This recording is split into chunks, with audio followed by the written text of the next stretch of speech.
وہ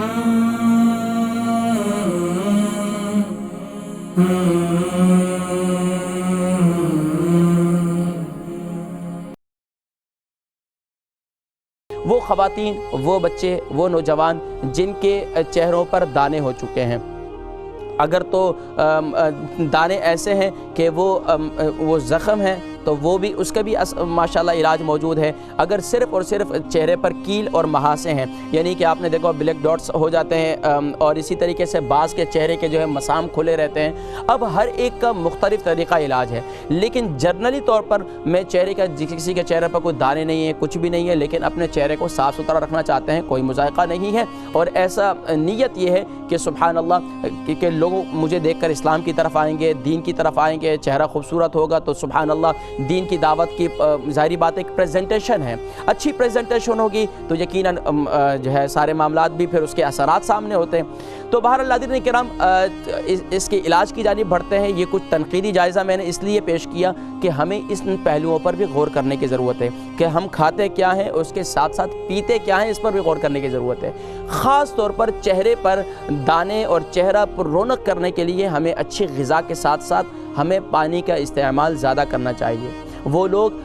جو پانی کا استعمال پراپر کرتے ہیں، برابر کرتے ہیں، اور ان کے چھوٹے پیشاب کا کلر جو ہے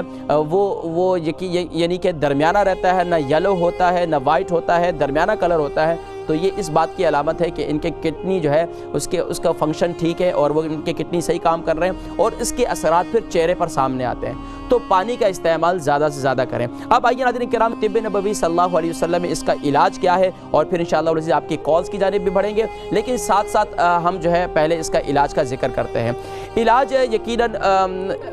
ویسے تو بہت سے علاج موجود ہیں، لیکن سبحان اللہ آقا علیہ الصلوۃ والسلام نے ارشاد فرمایا عسل مصفى فیہ شفاء للناس، یعنی کہ شہد کے اندر شفا ہے، اور اس میں لوگوں کے لیے یقیناً اس میں لوگوں کے لیے شفا ہے۔ اب شہد کا استعمال کیسے کرنا ہے؟ دیکھیں اگر تو آپ کے چہرے پر کیل مہاسے ہیں، اور یعنی کہ بلیک ہیڈس آ گئے، ناک کے اوپر ہیں، جسم یا گالوں کے اوپر ہیں، یا آپ کے چہرے کے مسام جو ہے وہ کھلے ہوئے ہیں، اس کا بہترین طریقہ یہ ہے آپ 1 ٹی اسپون شہد لے لیں، اور اسی طریقے سے 1 ٹی اسپون جو ہے ونیگر لے لیں، کوئی بھی لے لیں، ایپل ونیگر لے لیں یا دوسرا کوئی یعنی کہ سرکہ لے لیں۔ پہلے زمانے کے اندر بھی نبی صلی اللہ علیہ وسلم کے دور میں بھی سرکہ موجود تھا اور شہد موجود تھا۔ اس کے ساتھ ساتھ تیسری چیز جو ہے وہ آپ عرق گلاب لیں گے، یعنی کہ 3 چیزیں اس کے اندر آپ نے اس کو مکس کرنا ہے۔ 1 ٹی اسپون جو ہے شہد، اور اسی طریقے سے 1 ٹی اسپون آپ یعنی کہ ونیگر جو ہے وہ ایپل ونیگر لیجئے گا، باقی دوسرا نہیں لیجئے گا۔ اور اسی طریقے سے اس کے ساتھ ساتھ آپ نے 1 ٹی اسپون یہ لیا، اب 4 ٹی اسپون آپ عرق گلاب لے لیں، یعنی 4 ٹی اسپون لے لیں۔ اگر اسی طریقے سے 1 کھانے کا چمچہ آپ شہد لیتے ہیں، چہرہ آپ نے اچھی طرح البرکہ ٹرسٹ کا منشور آؤ غم سمیٹیں خوشیاں بانٹیں۔ البرکہ ویلفیئر ٹرسٹ انٹرنیشنل نے پیدائش کی خوشی سے لے کر موت کی غمی تک انسانی ضروریات کو مد نظر رکھتے ہوئے یتیموں، بیواؤں، بے سہاروں، ضرورت مندوں اور سفید پوشوں کی مدد کو عبادت سمجھتے ہوئے اس عظیم فریضے کو سر انجام دے رہی ہے۔ سندھ اور بلوچستان میں البرکہ ٹرسٹ آپ کی زکوٰۃ، عطیات اور صدقات کی بدولت انہیں تنہا نہیں چھوڑتا، اور ان کی ضروریات کو پورا کرنے کی ہر ممکن کوشش کی جاتی ہے۔ ماہانہ ڈور ٹو ڈور فوڈ پیکس کی فراہمی کے ساتھ ساتھ رمضان المبارک میں ہزاروں مستحقین کے لیے اسپیشل فوڈ پیکس سحر و افطار کا اہتمام کیا جاتا ہے۔ آپ بھی اپنی زکوٰۃ البرکہ ٹرسٹ کو دیجیے۔ رابطہ کیجیے 0121 6677 399۔ طریقے سے لگانا ہے، اپنے ہاتھوں پہ بھی لگانا ہے اور اپنے چہرے پر بھی لگانا ہے، اور اپنی گردن والے حصے پہ تو پھر اس کو جو ہے اس کی مقدار بڑھا دیں۔ 1 کھانے کا چمچہ شہد لے لیں، اور 1 کھانے کا چمچہ جو ہے ونیگر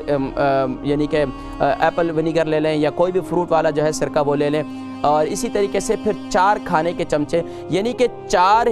جو ہے وہ کھانے کے چمچے پھر آپ کو عرق گلاب کے لینے ہوں گے۔ اس کو مکس کر لیں، مکس کر کے اچھی طریقے سے، اور پھر رات کو لگائیں اور رات کو لگا کر سو جائیں۔ اور اگر آپ نے کسی پارٹی پہ جانا ہے، کسی فنکشن میں جانا ہے، اس سے پہلے بھی آپ لگا کر آ جائیں تو انشاءاللہ العزیز کسی چیز کے لگانے کی ضرورت نہیں ہے۔ خواتین کو خاص طور پر، اور اس کے ساتھ ساتھ ایک بہت پیارا عمل، سبحان اللہ، پیارے کریم آقا علیہ السلام پر ایک مرتبہ درود و سلام اس نیت سے پڑھیں کہ یا رسول اللہ صلی اللہ علیہ وسلم، یہ آپ پر درود و سلام پڑھ رہی ہوں، اس کی برکت سے پڑھ رہا ہوں، اس کی برکت سے میرے چہرے کو پر رونق بنا دے۔ اور پھر یہاں تک کہ بزرگان دین فرماتے ہیں کہ اگر کوئی شخص سبحان اللہ کھانے کے بعد، یعنی کھانا کھانے کے بعد اپنے ہاتھوں کو، یعنی کہ ہاتھوں پہ کوئی تری چیز نہیں ہے، کچھ نہیں ہے، مرچ مسالہ نہیں ہے، لیکن ہاتھوں کو اپنے چہرے پر مل لیتا ہے تو سبحان اللہ اس کا چہرہ بھی پر رونق ہو جاتا ہے، اور یہ سنت عمل بھی ہے، سبحان اللہ۔ تو اس طریقے سے یہ دو عمل ہو گئے۔ تیسرا عمل آپ نے کرنا ہے کہ ایک قرآن کریم کی ایک آیہ مبارکہ ہے، اللہ نور السماوات والارض مثل نورہ کمشکات فیہا مصباح المصباح فی زجاجہ الزجاجۃ کأنہا کوکب دری یوقد من شجرۃ مبارکۃ زیتونۃ لا شرقیۃ ولا غربیہ یکاد زیتها یضیء ولو لم تمسسہ نار نور علی نور یہدی اللہ لنورہ من یشاء ویضرب اللہ الامثال للناس واللہ بکل شیء علیم۔ یہ آیہ مبارکہ اگر پورا پڑھ لیں تو بہتر ہے، نہیں تو اسی طرح اس سے بہت آسان میں آپ کو بتلاتا ہوں کہ فَأَحْسَنَ صُوَرَكُمْ، اور جب شیشہ دیکھیں تو میرر دیکھتے وقت دعا پڑھا کریں، میرر کے سامنے زیادہ وقت ضائع نہ کریں، اور دعا پڑھا کریں، اللہم انت حسنت خلقی فحسن خلقی، یا رب العالمین اگر تو نے میرے چہرے کو، یا رب العالمین جس طرح میرے چہرے کو خوبصورت بنایا ہے، یا رب العالمین اسی طرح میرے اخلاق کو بھی بہتر اور میرے اخلاق کو بھی خوبصورت بنا دے۔ تو ناظرین کرام، مجھے امید ہے کہ انشاءاللہ یہ بہتر رہے گا۔ اس کے علاوہ چہرے پر دانے ہیں اور ہر ایک کی کیفیت دوسری ہے، اور ہر ایک کی عمر کے لحاظ سے کیفیت مختلف ہوتی ہے، تو انشاءاللہ اس کے لحاظ سے پھر میں انشاءاللہ مزید بھی انشاءاللہ میں ذکر کروں گا۔